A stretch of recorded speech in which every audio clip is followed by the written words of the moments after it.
Do you want to get better at backgammon? One of the best ways to do it is by practicing against the software such as XG or Extreme Gammon. It has a lot of tools and useful features that will help you learn. And I'll show you some of them as I play a 5-point match as a practice match in this video. Thank you for joining me. I hope you enjoy this video. Please like and subscribe and you'll be notified every time I upload a new video.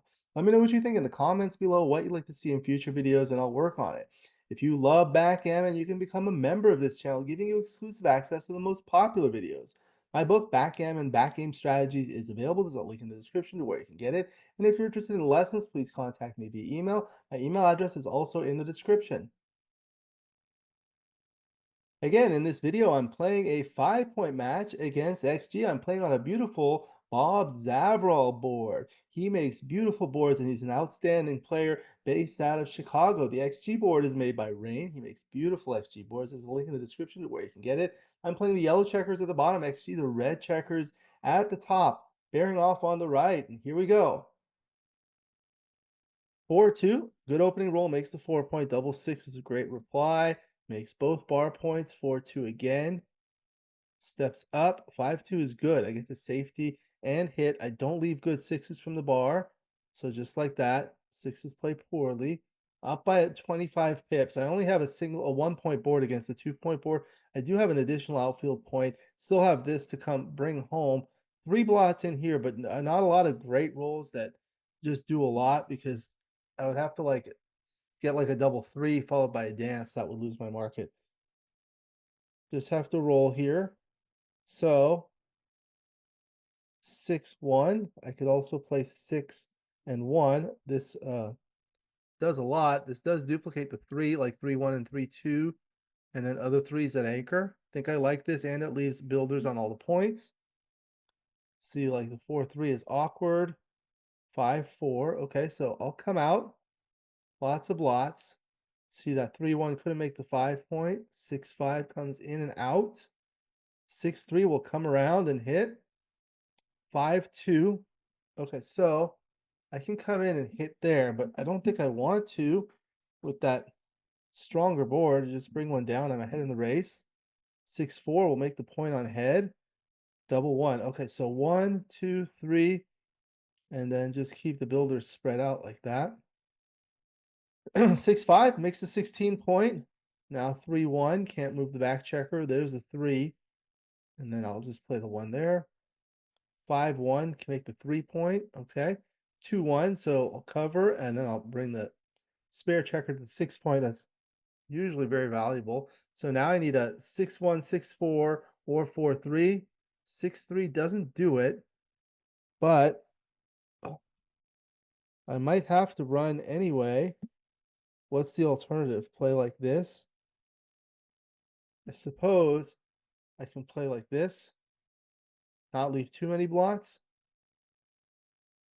and I stay back. There is still some contact, so I'll stay back double, and it's only a 9-pip race deficit, and I have the contact which favors me. I can still take this, okay? 4-2. So there's the 4, and there's the 2, or I can play the 4 there and there. I think that's better. Slot the next point. Okay, so 5-4. I think I save a 6 by playing like this. 6-1 will come in. Okay, double 6. 1, 2, 3, and 4. Okay, so now I'm back in it to win it. 3-1. Just clear from the top. Now I have 4s to hit. One of the things that happens is like, say the blot is 1 away, and I have like a racing lead. Large numbers are good for the race, but the small numbers that are not good for the race are good to hit. So here I cannot redouble. 5-2. I have to stay back. Don't want to leave a shot. The race is close. Okay, 6-1. I'll come in perfect. 5-3. Okay, so we'll see. I have some strong redoubles here. If I can get there. That was a good roll. Okay, so now I have 9 checkers to 9 checkers. I have 10, 14, 16 pips, and this is way more. This is 30 pips. So now I lost my market. This is a redouble and a pass. Okay. 2-0, 3 away, 5 away, 5-3 makes the 3-point. I really love double four early in the game because it makes that 20-point anchor, which I like better than the 18-point anchor because you can play sixes and it makes the 9 points, which is nice. Okay, so double three. So I can do this and go all the way up. Race is even. I could also do this, but it kind of keeps me blocked in. I think I like this better. 4-1 will come down and slot the 5-point. 6-4, so I think I do that, yeah. 5-1 will come in and make the 5-point. Double one. Okay, so 1, 2, and 3, 4. I don't want to make the slot the ace point. Double five. Okay, so 1, 2, 3, 4. Up by 22 minus 6. So now I'm up by 16. A three-way, five-way, it's hard to send an initial double, but if you have some strong positions that are non-gammonish like this, you can double. So 16 pip lead in the race. So if it were just a straight race, um, I have 113 pips. So 10% of that is 11 pips. Okay. So 12% of that would be about 13, 14 pips. I'm up by 16. So you need a little bit more than just a straight race because of the contact. Now, because I have 4 on the midpoint, I have some market losers where I clear the midpoint. Any double 2 through 6 does that. Additionally, having the bar point allows me to bring 2 down with a 6-5. For example, if I bring in 2 and then I roll another 6-5, it's a landing spot. So I think I could double here, but I think it's still a take. Okay, double 5 was just like that. So now I can go to the Crawford game, which is valuable. So just going to try to clear from the rear. There we go. 6-4. We'll start bringing things in.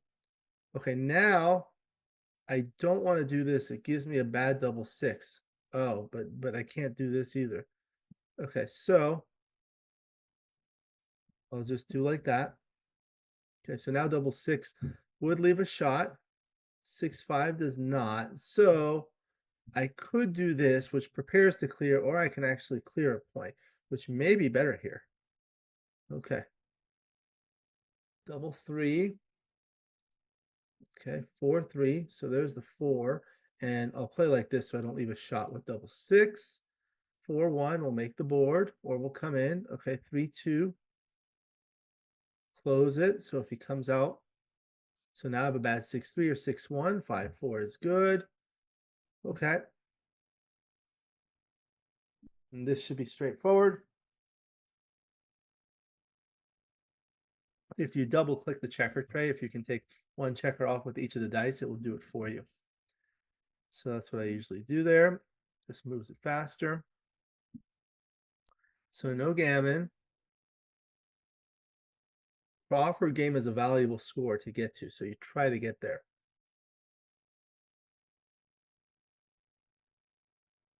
Okay, that's gin. All right, 5-4. So now I'm just trying to win a single game, and losing a gammon is not very costly because the opponent's at odd away. 6-1. Okay, so 1 and 6. Just safety. I am behind in the race. 6-1. So I bring this here and I slot this. I don't want to make the bar point. I want to make the 5 point. So I slot it. 4-2 will come around. 5-1 will come in. 6-3 makes some points. 5-3 can hit. And I think I should. The 1s and 4s that are needed to hit are duplicated to come in. So if there's a 1 and a 4 with a 6 or a 5, can't hit. 5-3 does hit. 4-3. So there's the 4. And so I can clean that up like that. That leaves a 4 here, 2, 4, and 6. I can come out here. This leaves 4s, 1s, 4s, 6s, 3s. That's a lot. I think I just 4, and then I could do this. I think the best is to hit. There's also this other option here, but you just have to take away the tempo. Hoping it rolls bad. Double two is good. 3-1. So there's the 1. And the 3, I'll safety a blot. 4-2 will hit. 5-4, I cannot come in. Covers. 3-2. So there's the 2. And create another builder there. All right, 6-3. So here's the 6. And the 3, just bring one down. Okay, 2-1 is good. That was a huge swing. Now I have a lot of shots. 5-2 is not one of them. So I could make this, but I don't want to make that. I just want to play safe here. Okay. 5-2 again. Cannot hit.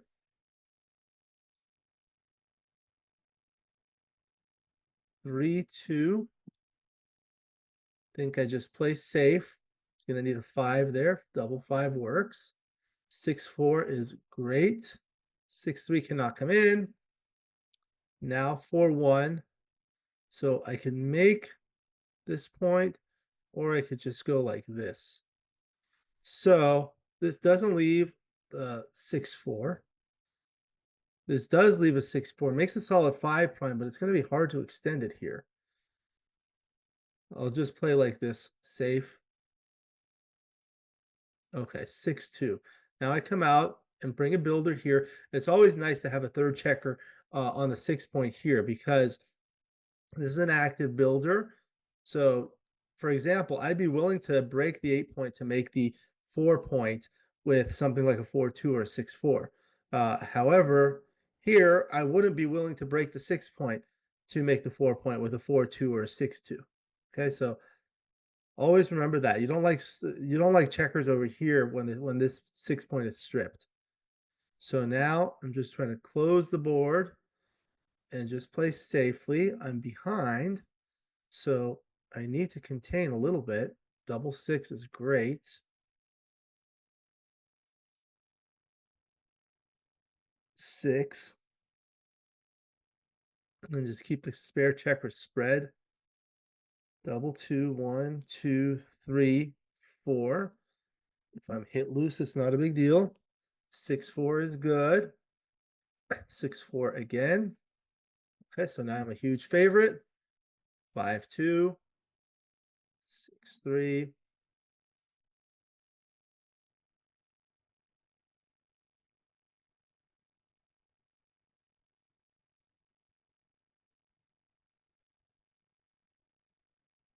All right, now we'll analyze it.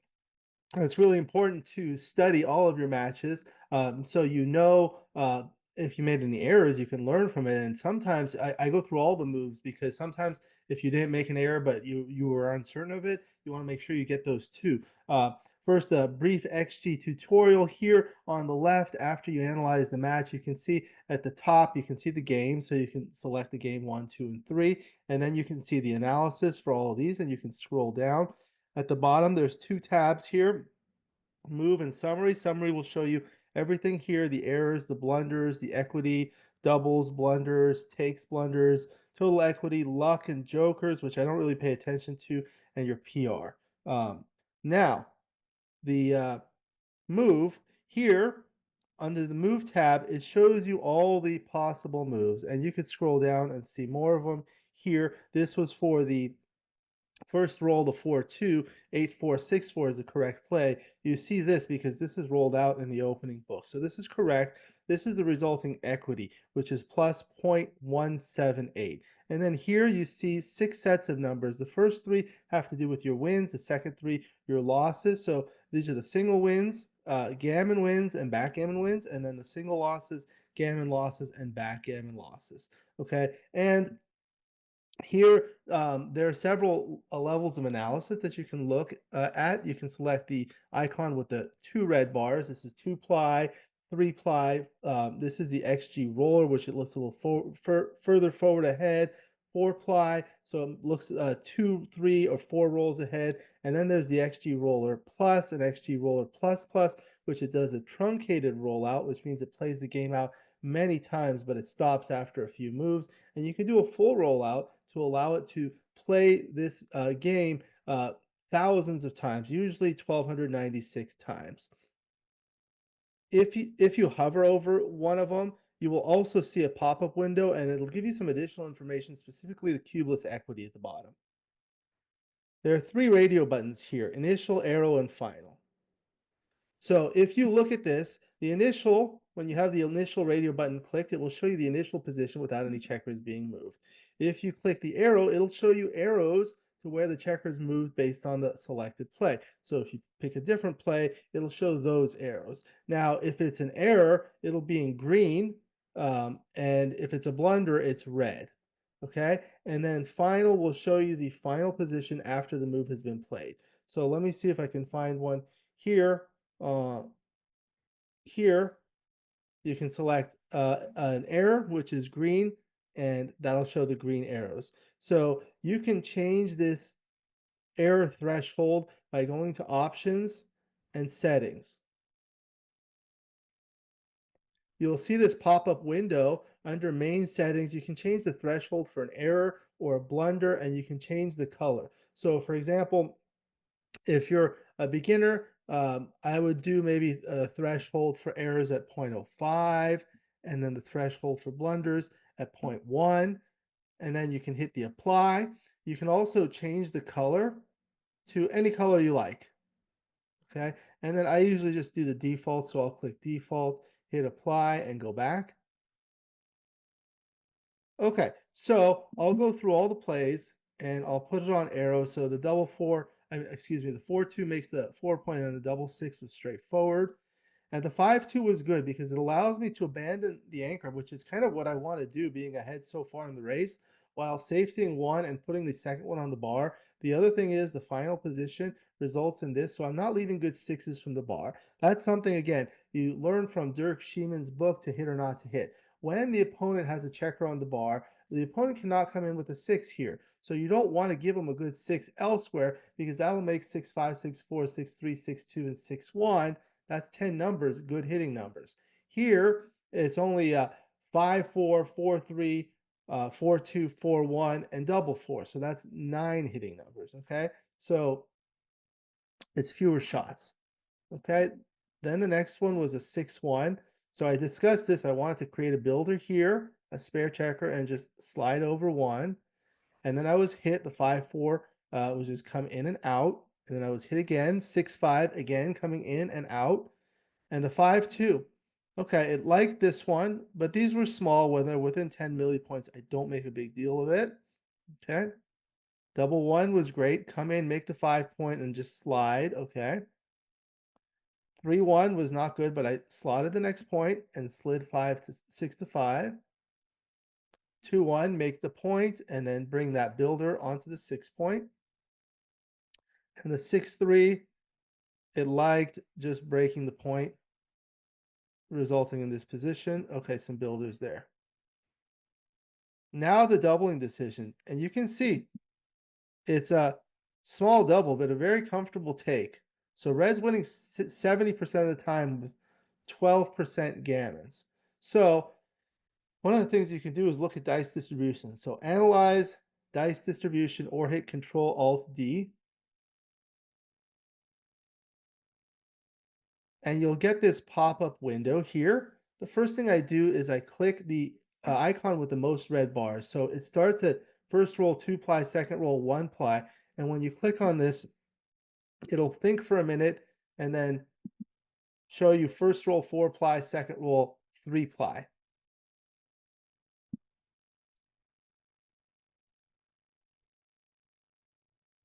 Like that. Okay, and then there are several tabs here. The first is the detail tab, which will show you everything. And you can look at just the first roll to see how they play. And you can look at the second roll, and you can look at expanded. So this shows all the details. I like going to the graph and double click this to show you it in 2D. And I click after double take. So when you do that, it'll show you the resultant equity. So you can see this is 1. So this is basically a partial market losing sequence because it's only the first roll, but the only rolls that are like really good are double 5 and double 4, but those lose the market by a lot. Okay, and then you can see my second roll. So there aren't really any second rolls other than 2-1 that are really bad. Okay, you can also look at dice map and it'll show it to you like this. This is a different way of looking at it. For me, this is not quite as useful for doubling decisions. Okay, so this is what I do to study these decisions. I copied and pasted onto another board. So I have two boards, two instances of XG opened up. So in the first one where I have it, I hit Control Shift C for copy, and then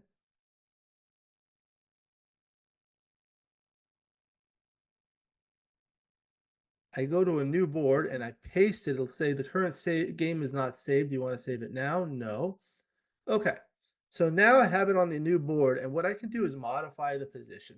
So you can change the number of checkers on a point for the player at the bottom by left clicking. So if I left click here, it'll remove that checker. I can add it here. I can remove all of them by clicking on the base and put them here, for example. Okay. So let's see what would happen if I change the position. So now I have this board. Now I have a stronger position. So if I were to hit, it's stronger. So that makes it a no double. Okay, so that's pretty easy. So this is how you learn the themes and the ideas. What would make it a double and what would make it a no double? Let's say we move this here. If you right click, it'll move the opponent's checkers. So move this forward to, move this back to, same racing lead, but fewer builders for the 5 point. And now it's still a double, but it's only worth 614. Okay, let's go back to the original position. And what would make it a pass? Well, what if these were here? This is much stronger. And look at that. It's a big pass. What if those were there, but I had a point and the race were closer? Now it's a smaller pass. But if I had a full prime, now it's a take. What if the prime were broken? Still about the same. Okay.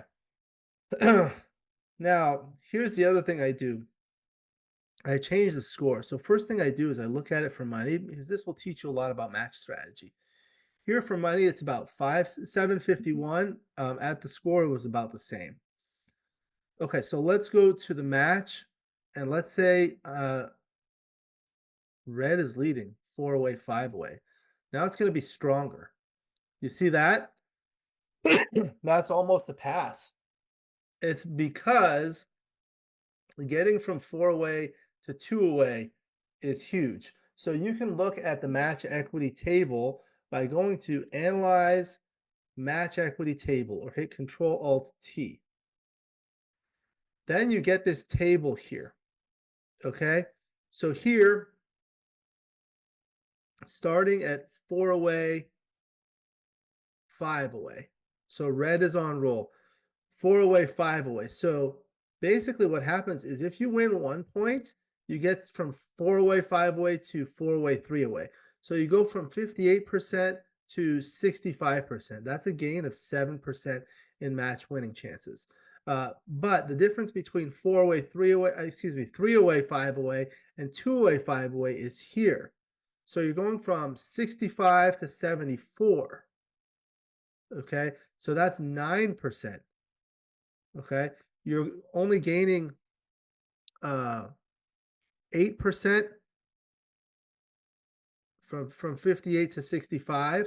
So 7% for the first point, but 9% for the second point. So that second point is more valuable than the first point. That's why you have to be careful when the opponent is at 4 away.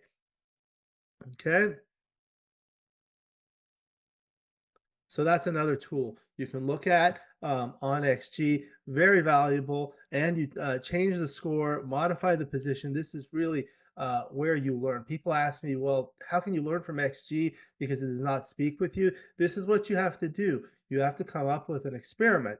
For example, moving checkers here and there. So we saw that this was a pass. Well, what if it were on the 14 point?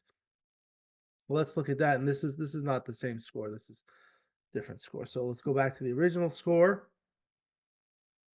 and see what happens here. Now it's a smaller pass. So over here, this was like a 1.217, but here there's still a little bit more contact. So the fact that there was a lot to do on both sides of the board meant that it was still a take. Now here on the 15 point, it becomes a take. And on the 16 point, it's a very comfortable take and barely a double. So those are the experiments that you have to do to see. Now, let's say the bar point were closed. That's going to make a huge difference. Yeah, so like that. Let's say the 5 point were closed. That's going to make a big difference too. Now it's a big pass. So you have to do these modifications. You vary the position, create variance, and see what happens. And that's how you learn. You see the differences in the equities, differences in the percentages, and the differences in gammons and all that. Okay, so then moving on, the 4-2 was just slot the next point and make 1 point. And the 5-4.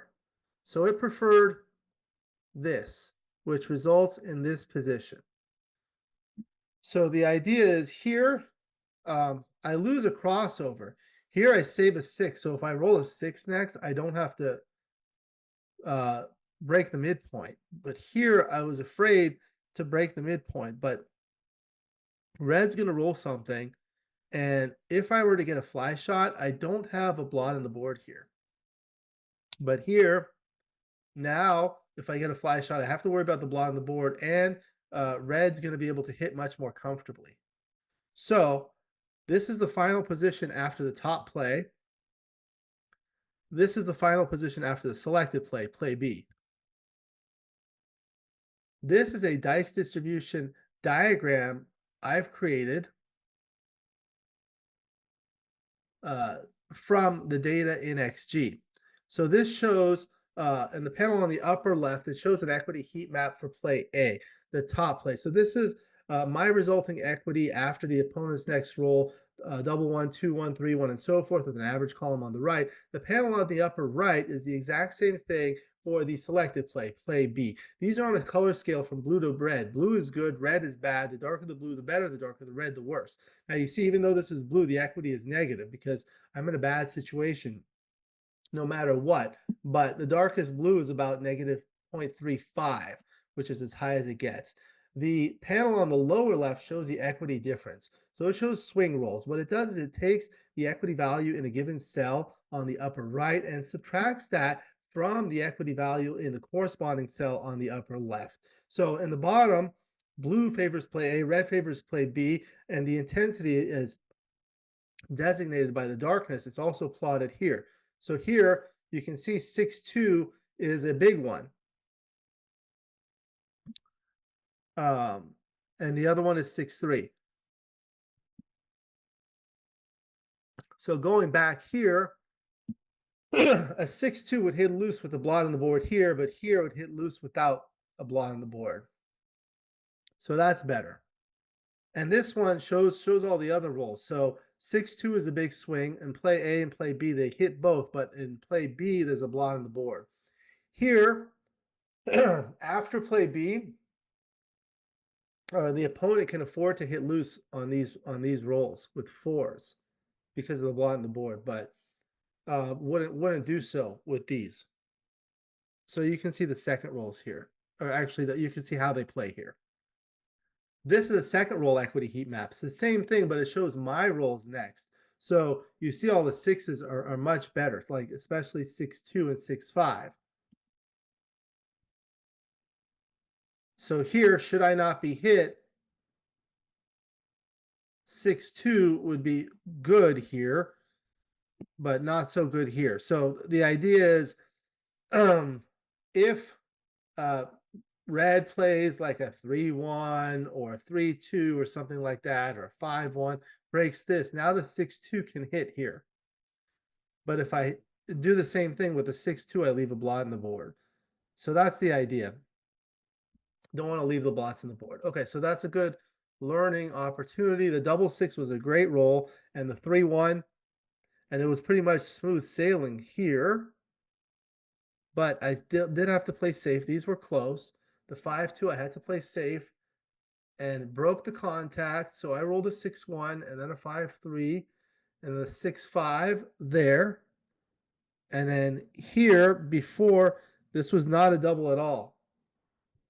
This was a huge no double, but I rolled a great number, the double 5. It's a redouble and a pass. So you can look at some of these here by pasting it onto another board. So we can see like what I would need to make it a redouble. So this is an even race, right? Here it's barely not a redouble. So a 0.09 error. But for money, it's a much bigger error. See, it's a 0.078. Why? Because that 4 points gets you to the Crawford game. Okay, so we saw this is a 0.09 error. So if I gain a single pip here, now that makes it into a redouble. But for money, still not a redouble. You've got to gain 2 pips. Yeah, now it becomes a redouble. But in the match, now it becomes a pass. You see, at 5 away, it's an interesting score because in non-gammonish positions, you have to be more conservative sending an initial cube. But you can be more aggressive in sending a 4 cube in a non-gammonish position. But in a gammonish position, you can be more aggressive with a center cube. Okay, so let's see the center cube here. See, now it's barely a double. But on the 2 cube, it's a pass. So the value of the cube matters in a match, but not in money for doubling decisions. So that was the first game. Moving on to the second game, the 5-3. And the double 3, I discussed this. I really want it to be out here. This does this, but it kind of blocks myself in. Okay. The 6-4 just play behind, and the double 1 play to the bar point. Double 5 was a great roll. And now here, because of the score, it's just barely a double. So let's copy and paste and look at it for money. It's a much stronger double here. See, it's 799 and a 24 point error, millipoint error to double. Here it's only 755. Now, let's go back and make it 4-way. This is going to be stronger. Look at that. There's a big difference between 4-way, 5-away, and 3-away, 5-away. In a non-gammonish position, you see not a lot of gammons here. You get to the valuable 2-away score. 2-away is a very valuable score. Okay, so there's that. So what could we have done? What was the score here? It was 2-0. So if I bring these here, so I gained some in the race here. Let's give some to red. So it's a 16 pip lead. Now it's still barely a double. What if I had an extra landing spot? So now 6-4 and 5-4. Nope, because of the race. So let's move a red checker back.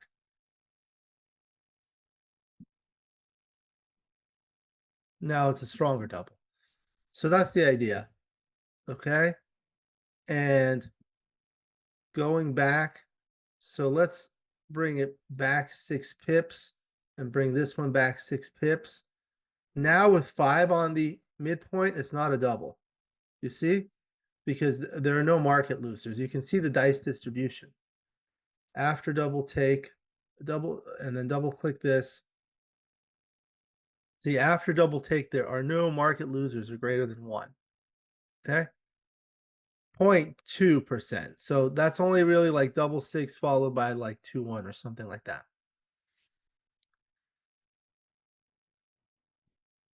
Okay. So then the double five was great. That was a market loser. So if you can see this, now if the cube were in the middle, this would be a double and a pass. Huge pass. So that was a big market losing sequence. 6-4 I played there. 3-2 I played in. I think I overthought myself here. This is better to just try to stay back and leave this point here. So if I roll like a 6-1 or 5-1 or something, I can clear or land on there. It's a landing spot. 4-3 was straightforward. 3-2 was there. And there was nothing really left there. So that was game 2. Moving on to game 3, the Crawford game. The Crawford rule, for those that are not familiar with it, is a rule used in match play. So when one player is 1 away from winning the match, in this case, it's a 5-point match. So when one player gets to 4 points, there's no doubling for one game. That's called the Crawford game. Should the trailer win the Crawford game, he may double at his first opportunity on the next game, post Crawford.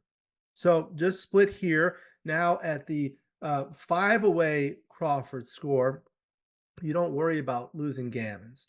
It's not as valuable because if you lose the gammon, your opponent will be at 3 away. So let's say we don't think about gammons for a moment. Assuming the opponent will be doubling at their first opportunity, which in general they should, you'll have to win one game at 3 away to get to 1 away, and then you'll have to win a second game to win the match. At 4 away, you'd have to win one game to get to 2 away, and then win the second game to win the match. So it's about the same. You don't lose that much. Okay, then the 6-4 was in and out. 6-1, safety to checker. And 6-1, these two were close, okay. 5-1 makes the point. And here, had to hit. Okay, so let's look at it. So the second play is a 300 millipoint error. It's a blunder. Let's look at it at a gammon save score. So let's say 4-3, and let's say it's the Crawford game. It's still right to hit here. However, the second play is much closer. You see, it's only a 43 millipoint error. So let's look at this.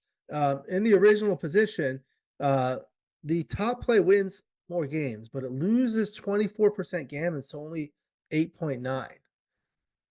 Now here, it's about the same, 26% to 11.3, but these gammons are much more costly. So that's why the second play gets close. The purpose of this exercise is not to say, okay, so that's still a wrong answer. The purpose is to understand how close they are, because that shows you how valuable these gammon losses are here. So if you hit here, red's going to have a chance to hit here, here, here, lots of blots, and you can get gammons. So when the score is such where gammons are costly, then you have to be careful. So here, at 4-0 Crawford, they're not. So you can go to Analyze Cube Information or Control-Alt-K, and you get this pop-up window. Halfway down, you can see the tab that says Gammon Value. This one also shows you the market window, the live cube and dead cube. But here, so the Gammon value at 1 away, 5 away Crawford. So first, let's look at it for money. It's 0.5, right? But in a match, it's only 0.04. Now, that means it's not very valuable. Now, if it's 1 away, 2 away Crawford, now it's hugely valuable, right? It's 1.0. And look at it, at 4 away, it's more valuable than money. At 3 away, it's less. So you can notice at the even away Crawford. Oh, sorry, this is Crawford. Okay. So even away Crawford, it's valuable, then at odd away, it's not valuable. Even away, it's valuable, odd away, it's not valuable. Okay, for the reason I discussed earlier. Okay, so then the 4-3 I had to hit for the tempo as I discussed. Then the 3-1, minimize the blots, couldn't come in here. Again, uh, just shift the builders. 6-3. Okay, so I didn't see this. I should have seen this. Results in this play creates 9 dancing numbers. This one doesn't. It leaves ones to hit and threes and fours. You have to make sure you look at everything. 2-1 was a great roll. Hits, comes in and hits. 5-2 was not great because I had a triple shot and I missed. 5-2 here, I had to do that. The 3-2, look at this. It liked this, resulting in this position. Wins more games, loses a lot more gammons. But I guess you do have that anchor. Okay. Then the 6-4 was great. 4-1, I had to play safe. 6-2, like I discussed, you need that builder there. 3-1, I had to play there. Double 6 was great, just makes the full prime. And then play safe there, hit loose there. You don't worry about getting hit back because if you get hit, red's going to have to break the position and you can come back in. And you're able to maintain your prime. 6-4, 6-4, and that was it.